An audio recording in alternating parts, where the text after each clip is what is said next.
bem-vindo ao Disrupção, o podcast da BRH Amazonas.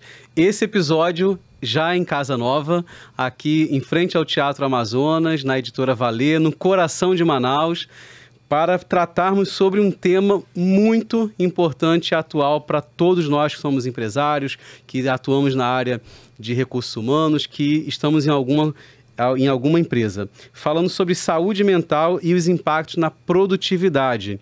E para falar sobre esse tema, nós temos convidados super especiais. Está conosco aqui a Luana Cunha e o Gutenberg, que também é Cunha, Gutenberg? Agora que eu vi aqui, Gutenberg... Carvalho. Oh, me desculpa.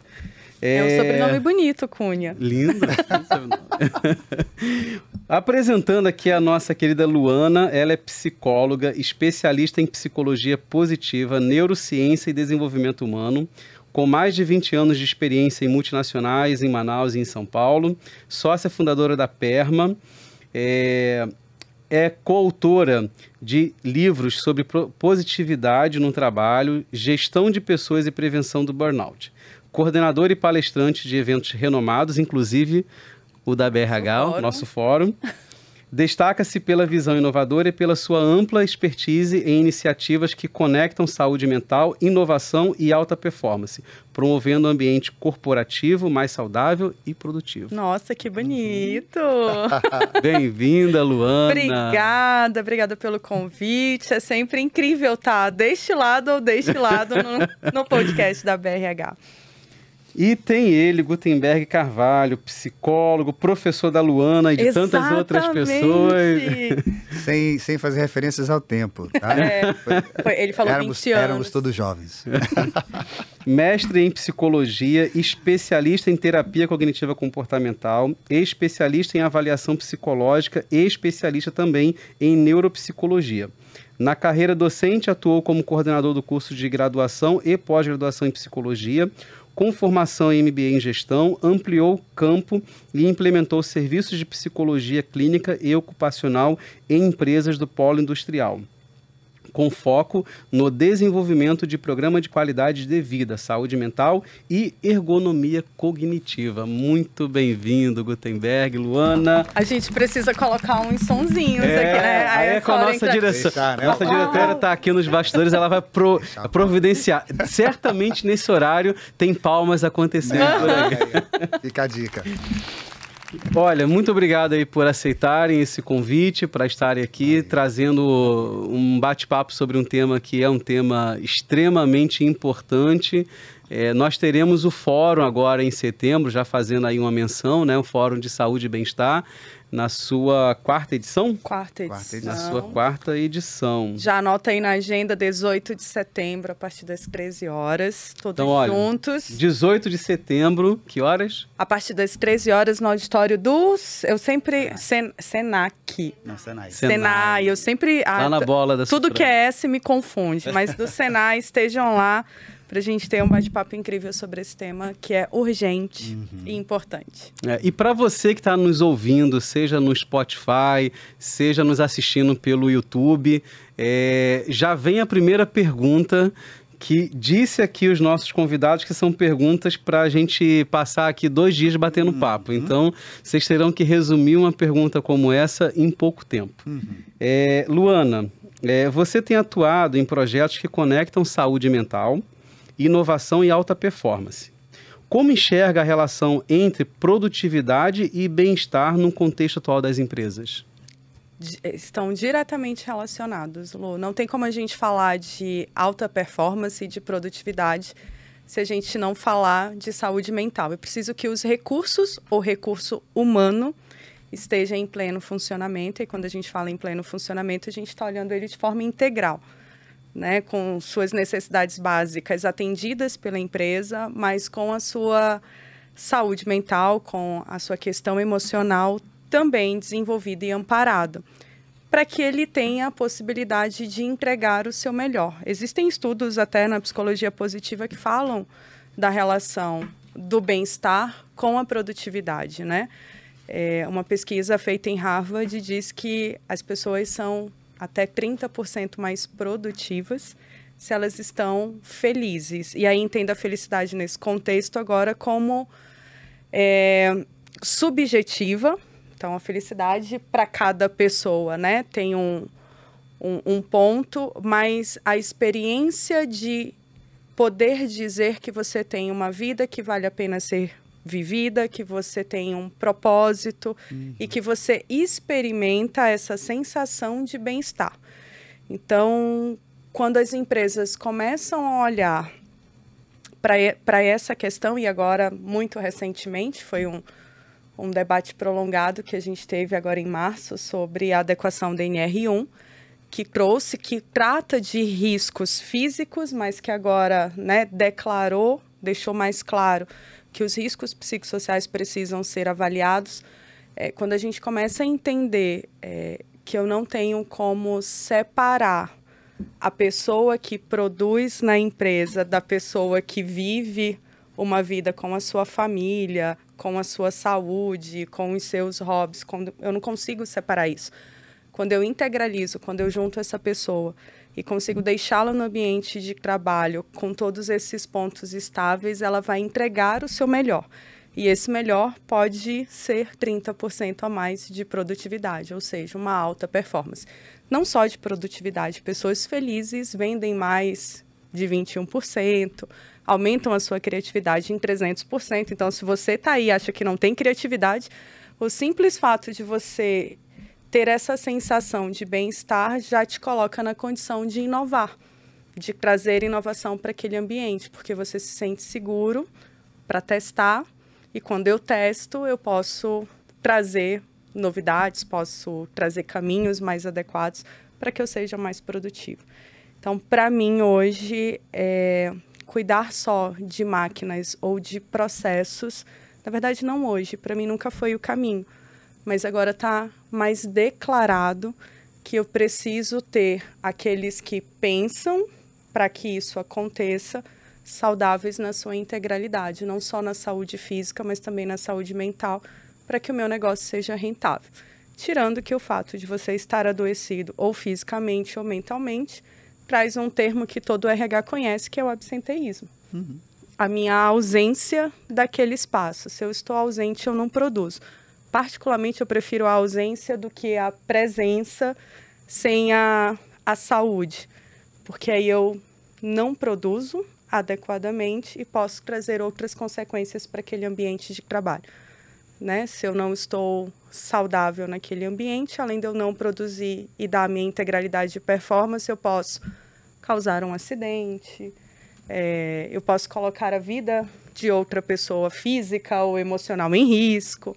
Então, existem muitas consequências quando eu não opto por olhar o indivíduo que está dentro de uma organização como um ser que não só produz, mas que também vive, né? Que também existe. Então, para mim, elas estão diretamente relacionadas e a gente vai discutir melhor isso no fórum, então estejam lá. Eu estou falando sobre isso, eu acho que hoje as empresas realmente elas estão com um olhar, ou na verdade estão sendo algumas obrigadas porque ainda não entenderam a importância, a relevância, né, desse cuidado, porque se a gente fosse falar de 10 anos atrás e você fala assim, eu tenho que me preocupar com a felicidade do meu colaborador, desculpa. Isso não... E até para os dias atuais, ainda é um tabu a ser quebrado. Contudo, a gente tem uma mudança geracional, a gente tem novas gerações no mercado de trabalho que não são aquelas gerações que ficam 20 anos numa empresa, 30 anos numa empresa, né? Então, assim, ou eu me adapto a esse novo olhar, né? Esse novo comportamento, ou eu terei, de fato, uma dificuldade muito grande em reter talentos, né? Sem dúvida. A nova geração, ela busca propósito. Se tem ausência de propósito, não é a remuneração que vai me manter naquele espaço. Eles precisam, né, estar envolvidos intelectualmente e emocionalmente com aquela entrega. Se tem uma disruptura disso, eles não ficam. Eles vão buscar um outro espaço onde eles possam fazer essa entrega. E talvez a maior diferença, eu acho que no nosso fórum do mês passado, né? Então, já se associa a BRH, porque a gente falou disso no fórum anterior. diferente da busca pela estabilidade da nossa geração, por exemplo, e de um crescimento contínuo, eles estão em busca de qualidade de vida. Então, eles querem o tempo do descanso, da família, do lazer, do hobby, e não ter a sua vida ocupada só com a questão laboral. Também é um fator que os empresários, a área de recursos humanos precisa ficar ligada. Também a questão geracional impacta fortemente nisso. E se impacta essa geração recente, a geração antiga, a nossa, está chegando num esgotamento, né? Não aprendeu a dividir isso de forma adequada, tem uma cobrança, até uma autocobrança exagerada pela performance, pela segurança, e aí a gente vai chegando num limite, que nós temos aqui um especialista do nosso lado que pode falar sobre isso, que é o que a gente ouve bastante agora, né? Do esgotamento... Do burnout. Do esgotamento mental, que é o burnout. E falando de burnout, aproveitando a deixa da Luana... Já joguei a bola aqui, ó. Ela já transferiu agora, deixou a bola rolando e vai para você. Pro gol! Gutenberg, burnout, burn-on, são conceitos que muitas vezes se confundem. Como diferenciá-lo e por que é importante entender a diferença no dia a dia corporativo? Maravilha. Bom, burnout é a condição de desgaste realizada, né? Então, eu estou desgastado, eu estou exausto, né? Aí, em função de uma série de fatores relacionados às condições de trabalho, né? Talvez os meus hábitos, o meu dia a dia. Então, a gente hoje entende a síndrome de burnout como sendo esse processo já consolidado, tá? Então, o processo de burnout, eu já estou exausto, a coisa já aconteceu, já desandou, e eu já adoeci, então eu já tenho sintomas físicos e psicológicos instalados. O burn-on, que é a condição do processo, né? Ele é mais sucinto, né? Ele é mais sorrateiro de se buscar. A Luana acabou de colocar, né, sobre os processos de saúde mental, né, como é que ele conversa com a alta performance, e muitas vezes essa condição do burn-on, ela está associada a uma manutenção desse modus operandi ou modus vivendi, dependendo, né, do processo, né, do tempo, né, da geração X, geração Y, porque esse é um processo que às vezes foi aprendido e ele vem sendo mantido. O que é isso? É você estabelecer uma forma, né, de funcionar na sua relação com o trabalho em que você associa, por exemplo, que, nossa, eu preciso, no meu trabalho, para justificar, né, aquilo que eu ganho, aquilo que eu conquisto, aquilo que eu tenho, aquilo que eu alcancei, como sendo algo sofrível, né? Olha como eu sofri, olha como eu sofro para estar aqui, entende? Olha, eu ganho muito, eu sou bem remunerado, mas olha só a minha história, olha como eu sofro. Então, muitas vezes o processo do burn-on, ele vem debaixo dessa égide, na qual eu tenho que demonstrar que eu sofro, né, que viver um sofrimento, demonstrar e apontar isso como uma espécie de, olha aqui, né, o preço que eu pago, né? Eu estou cansado, eu estou desgastado, eu estou aqui morrendo, né? Eu não tenho vida. Todo mundo, olha aqui, ó, mesmo que seja uma coisa positiva, tu traz um olhar negativo. Porque eu preciso justificar o meu status alcançado a partir de um histórico de sofrimento. Na verdade, eu quero ser o modelo, eu quero ser referência, né? E eu não posso demonstrar, ou em tese, né? Eu não posso demonstrar o meu sucesso dizendo que está tudo bem, porque aí eu estou invalidando, né? Eu estou invalidando o meu esforço. Então, veja como a questão do burn-on, ela é sorrateira, porque às vezes a gente justifica, né, a nossa condição. Eu preciso, para eu estar nesse lugar, eu precisei sofrer. A gente vive, inclusive, uma certa crise no processo de identificação de novos líderes, né, ou formação de novos líderes, porque a base desses novos líderes eu não quero estar onde você está. Né? Deus me defenda a ser gerente, Deus me defenda a ser coordenador, Deus me livre de estar numa condição de liderança, porque eu não quero essa vida, eu não quero esse estilo de vida. Então, esse burn-on, que é o processo, né, de adoecimento, que está relacionado nessa ideia pessoal, subjetiva, de que eu estou rendendo. Só que não. Eu não preciso estar em sofrimento para o trabalho. Eu não preciso estar em sofrimento para demonstrar a minha alta performance. Eu não preciso sofrer, eu não preciso viver menos em prol de um volume financeiro que me dê sustentação, ou que me dê bens, né, ou que me dê as coisas. Então, o burn-on, ele é sorrateiro. O que é o burn-on? É o processo na qual a pessoa ela entende ou ela distorce o conceito de alta performance e avança numa linha onde ela entrega, de fato ela entrega, mas com preço muito alto, né? Ela abre mão do seu tempo com a família, ela abre mão ou ela vende o tempo do seu tempo de refeição, né? É muito fácil. Se a gente parar aqui para pensar muito, o que você está fazendo? Né? Eu lembro quando o coordenador ouvi, né, certa vez assim, o que você faz de 11, era um relatório importante que tinha para entregar, e aí estava em andamento, estava atrasado, e assim, o que você faz de 11 horas às 6 da manhã? Quem nunca ouviu isso? Ou seja, estava me sugerindo, né, que eu teria que entrar no estado, né, de extra, né, para poder entregar. E existem essas fases, né, Luana? Existe aquele momento onde você dá um gás a mais, né, e depois você descansa. Não é disso que a gente está falando. A gente está falando de um estilo em que você faz disso a sua rotina, entende? E é nesse sentido que essa perspectiva de atribuir valor a isso, que a gente insere, que a gente começa o processo de burn-on. E aí, por achar que isso está validado, de que isso, olha, tá vendo? Não, isso é bom, né? É bom sofrer, é bom não dormir, né? Eu não estou almoçando, né? Tá vendo? A vida tá boa para você, você está almoçando, né? Tá bebendo água, entendeu? Tá indo para o cinema, entende? Então, assim, esse tipo de ação que está relacionado a uma qualidade de vida, isso é questionado. Isso é uma atribuição de desconforto para quem tem essa ideia, né, do cansaço, quem vive o processo do burn-on. Então, é muito importante a gente fazer essa correlação, porque burn-on é um processo de adoecimento, sim.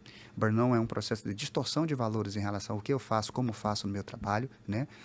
Burn-on está relacionado com eu associar a perda de mim em prol de ganho de alguma coisa, né? Então, me coloco em segundo plano, e isso é um equívoco.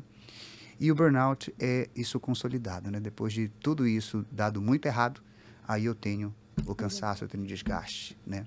Então, a gente vai falar muito sobre isso, né? Sobre o burn-on, entrar em alguns nuances, a gente vai falar sobre mitos e verdades, então, sobre o burn-on e sobre o burnout. Mas isso daí, destrinchado, isso vai acontecer lá no nosso fórum. A gente agora tudo pro fórum. Tudo pro fórum. Mas eu queria até fugir aqui da próxima pergunta um pouquinho, porque eu acho que o que tu falou do burn-on, e olhando para o ambiente corporativo, a gente tem as pessoas que na verdade, acho que mentalmente ela nem consegue associar o seguinte: eu não posso ter tempo para fazer uma atividade física porque eu tenho que fazer uma entrega no trabalho. Ok. Eu encontro várias justificativas do porquê que eu não posso, porque eu estou sacrificando isso em prol daquilo. Quando, na verdade, se nós pararmos para poder analisar, num horário de 8 horas laboral, bem concentrado, você produz muito. Sim. E você, às vezes, não produz com aquela excelência que você poderia produzir, você acaba sacrificando um horário teu pessoal para poder fazer mais alguma coisa, mais alguma entrega, mais uma pendência que ficou lá do trabalho, por exemplo, usando como referência. E no final das contas, se você conseguisse montar uma organização de tempo, ter no teu tempo de trabalho uma dedicação concentrada, se você tivesse fora do seu horário de trabalho uma dedicação para a sua saúde, tudo isso ajuda a você a ter uma produtividade, a ter uma qualidade de vida melhor, e isso não está associado a uma falta de resultado ou um baixo resultado, e nem eu preciso entrar nessa linha, então, no meu entendimento aqui, né, como leigo, de burn-on, onde tudo para mim eu estou sacrificando, porque eu estou fazendo isso, porque eu estou deixando de fazer aquilo em prol... A gente volta para a tua primeira pergunta.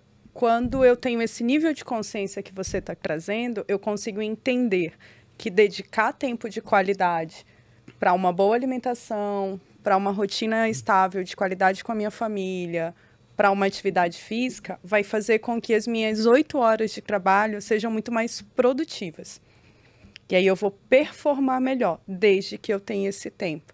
Mas aí a gente volta, talvez, na história para falar um pouquinho sobre, nem sei se é o fórum, mas para deixar essa pitadinha aqui, para falar das crenças que foram construídas com relação ao trabalho.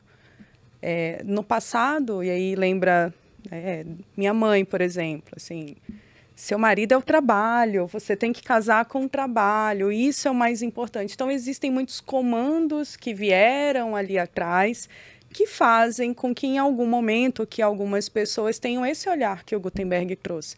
Hoje, no consultório, eu atendo especialmente mulheres. E, recentemente, eu tenho picos, assim, de... Alguns temas, eles vêm agrupadinhos, né? Desse discurso com relação ao trabalho, onde eu ouço o glamour de ter uma agenda lotada. Uhum. Assim, mas a minha agenda é lotada, eu tenho que colocar na minha agenda o meu horário de almoço, senão eu não consigo almoçar. Com uma felicidade, uma alegria que relaciona aquilo a sucesso. Então, eu sou bem-sucedida. Uhum. Eu sou bem-sucedida porque a minha agenda está lotada, porque eu não tenho tempo para fazer outra coisa. E aí, quando a gente vai...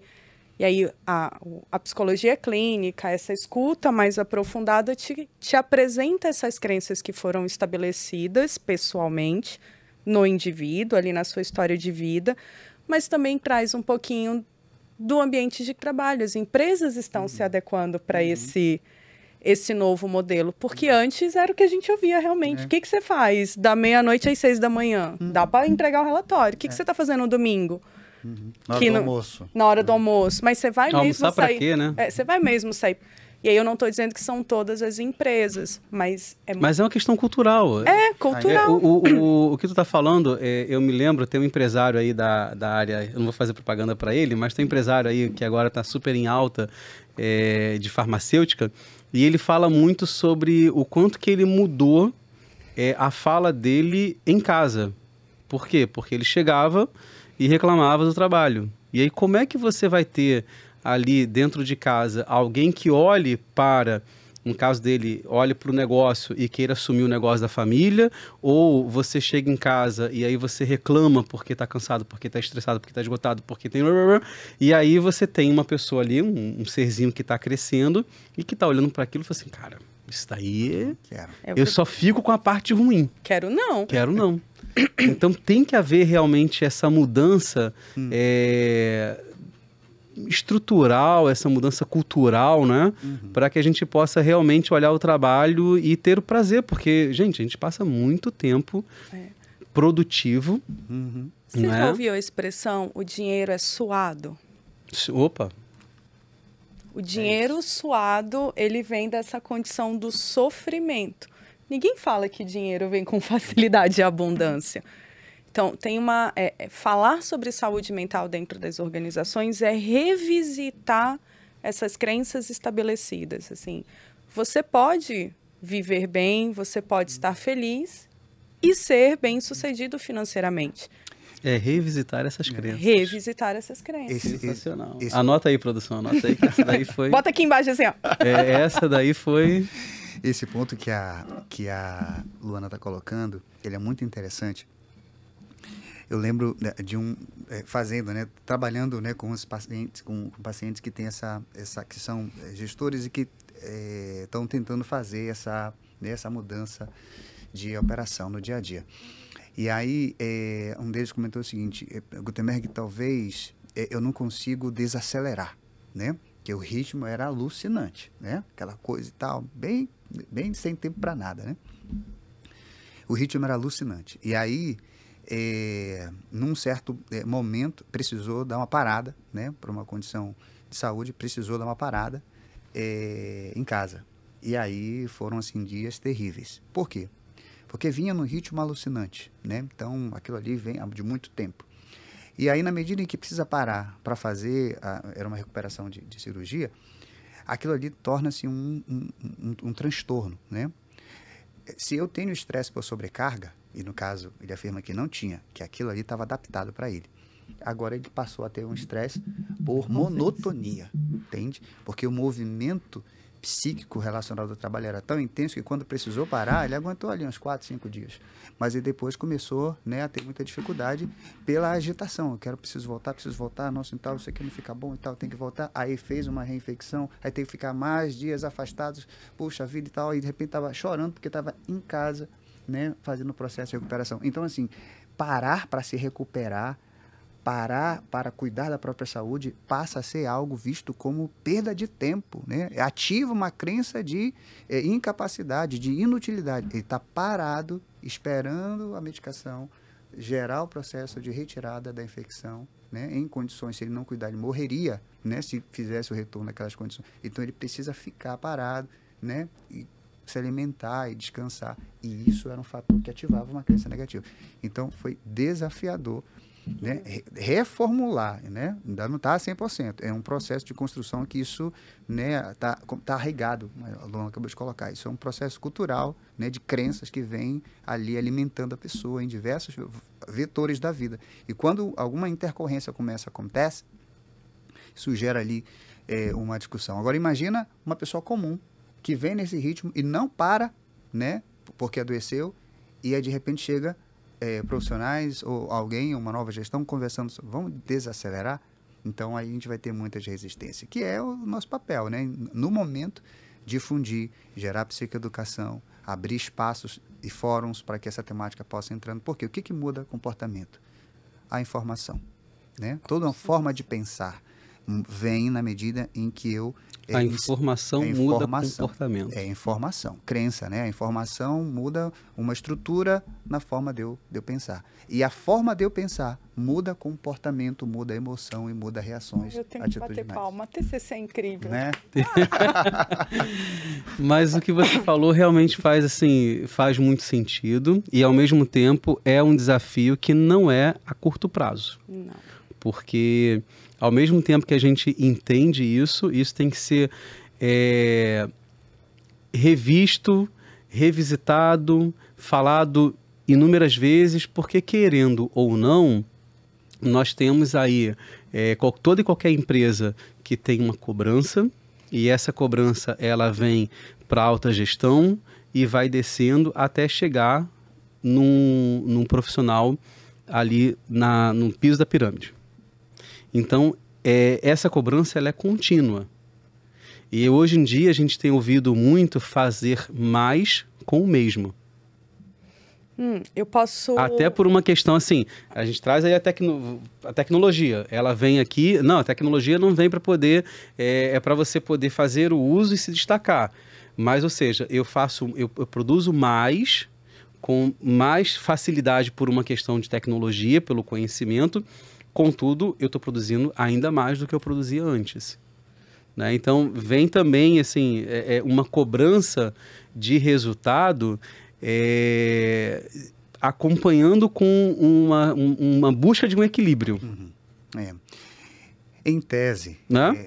A tecnologia ela vai tem nos servido, né, para que a gente possa realizar processos em menos tempo, né?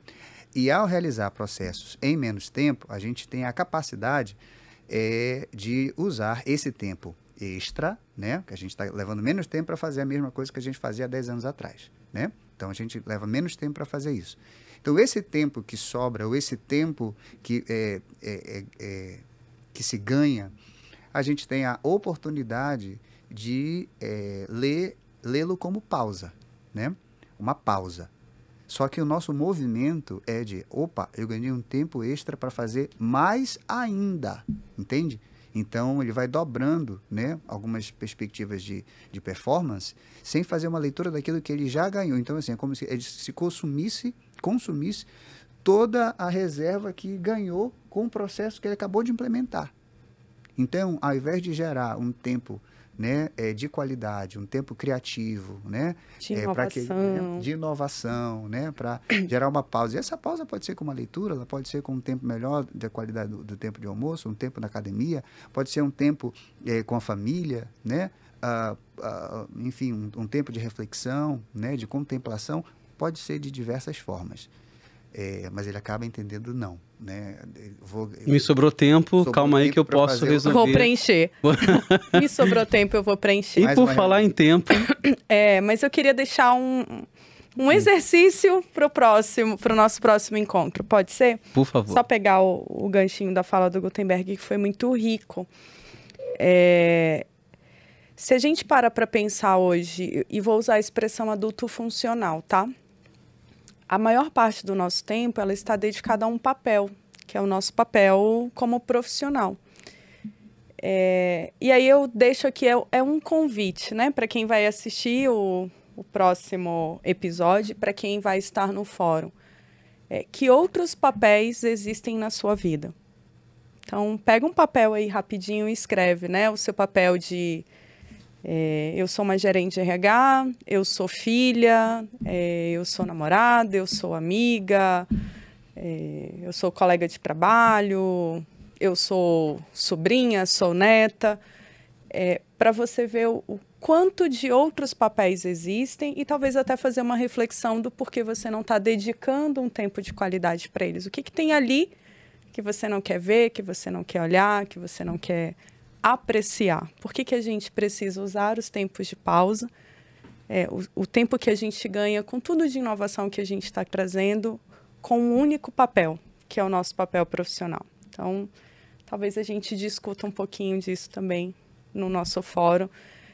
Tem uma palestra incrível que eu acho que todo mundo precisa assistir, que vai trazer um pouco dessa reflexão para todo mundo. E aí? Vou deixar essa pergunta para encerrar o nosso episódio. Que outros papéis existem na minha vida? É uma pergunta difícil de responder. E quanto tempo você tem dedicado a eles? E quanto tempo? Uau! Pessoal, chegamos ao final de mais um episódio. Infelizmente o tempo já acabou, mas... teremos mais um episódio, então aguarde que os dois estarão conosco no próximo episódio para darmos continuidade nesse bate-papo, nesse tema super bacana que a Luana e o Gutenberg fizeram aqui, várias reflexões aqui que faz a gente realmente parar e pensar. Então, aproveitando, o Gutenberg, o que você pedir para você deixar aí um convite aos nossos ouvintes, aos nossos seguidores, para que eles possam estar presentes nesse próximo fórum. Por favor, deixe o seu convite aqui para que todos estejam conosco no quarto fórum de saúde e bem-estar. Meus queridos, dia 18 de setembro, auditório do Senai. Estejam presentes lá para aprender sobre, para compartilhar e para entender o que é saúde mental, o que é bem-estar, o que é qualidade de vida. Isso não tem a ver somente com você, tem a ver com a sua geração, tem a ver com o legado que você vai deixar para os seus filhos. Então é muito maior, esse tema é muito maior do que você imagina. A gente não vai falar somente sobre a sua saúde, a gente vai falar sobre a saúde de todos, inclusive da sua geração, dos seus filhos, dos seus netos. Então esteja lá para estar conosco, celebrar conosco, ouvir e multiplicar também. Muito obrigado, Luana Gutenberg. Esse é o Disrupção Podcast da BRH Amazonas. Aguardo você para o próximo episódio.